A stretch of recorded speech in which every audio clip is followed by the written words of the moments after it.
Բարև ձեզ, պարոն Ջեմբերջյան, ինչով էր պայմանավորված ձեր այսօրվա ներկայությունը։ Գաղափարի գողքը ժողովուրդին հետ գաղափարի գողքը լա։ Չեք կիսում վարչապետի պահանջը, որ նա պիտի հեռանա։ Վարչապետը գնա լավ որ փոխվի, երբ որ մենք ինչապ զորավոր լանք, այն ադեմ վարչապետը իր միտքը կփոխե։ Պետք է որ մենք զորավոր լանք, որ վարչապետը իր միտքը փոխե եւ շուտ առաջ խնդիրեն բազացնի։ Ինչու է այս պառակտումը։ Չեմ գիտես։ Իրենց մի դարձեմ, վարչապետին մի դարձեմ։ Չեն տալու վարչապետին վեհապարի հետ։ Չեմ գիտես։ Իրապես չեմ գիտես։ Գիտնամ գցեմ։ Վերջին անգամ երբ եք հանդիպել։ Իվորում։ Չեմ գիտես։ Մորցած եմ 1 տարի առաջ գնալար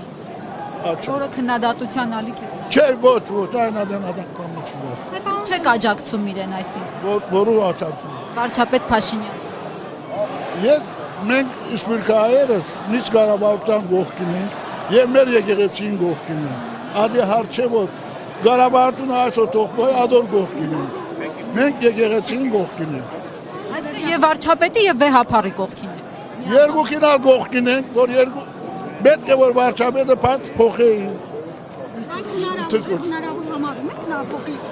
Եթե մենք զորավորը լանք, ժողովուրդը զորավորը լա, անշուշտ է վարչապետը պետք է որ ժողովրդին խոսքը մտի գնե։ Բայց երկու ոտքը դրել է մի կոշիկի մեջ, ասում է պիտի հեռու։ Վնաս չունի։ Դրերը չկփոխվի։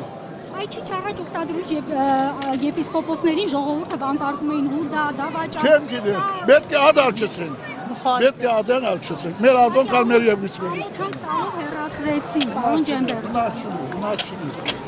Վնաս չունի։ Պետք է որ հաշտության